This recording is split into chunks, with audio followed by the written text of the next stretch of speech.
Ayan, si Rachel Paras kami nakadilaw. Hello, magandang hapon sa lahat.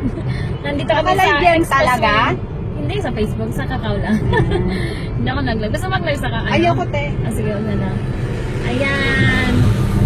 Nandito kami ni Rachel sa expressway ng Habok.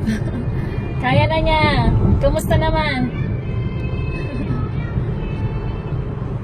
Nakapokus siya. Yan, te. Ayun, sige, okay lang. Go ka lang. Sige, todo accelerator. Todo mo yung gas. Sige, todo mo siya. Todo mo siya. Huwag mo siyang isipin. Yung mga nasa ano. Sige, todo pa. Bilisan mo pa. Sige. Habang tinitodo mo siya, nakasenta yung ano, yung steering wheel. Sige, accelerator. Ayan. Nakikita po natin si Rachel. Sige, tulong, accelerator. Kailangan natin habulin yung ano yung green light na hindi mag-red light. Kaya, ang mga ibang drivers, pinatuloy nila yung ano nila, yung accelerator para hindi maabutan ng red light. Sige, tulong ba? Hey! Ay, si Jungmin. Ay, tulog na yung anak mo. Nakatulog.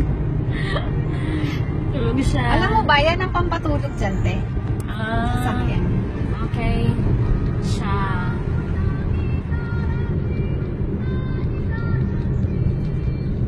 Ayan. Okay, Nakastop tayo. Kasi yung iba pupunta ng kaliwa.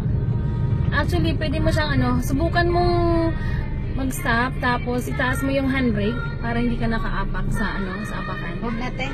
Huwag na. Ayaw mong i-practice? Kasi minsan pag naka-go na, nakakalimutan ko siya angat. Ay, ganun. Hindi naman siya tatakbo kahit ano, pag nakaangat siya. Ah, gano'n. Oo. Huwag na, te. Subukan mo. N na lang. And, pero ano mo siya? Sige, pinutin mo to. Taas mo. Tapos bitaw sa paa. Yan. Pag nag-go na siya, ang una-una mong aapakan yung brake, tapos ibababa mo to, tapos lalagay mo sa drive.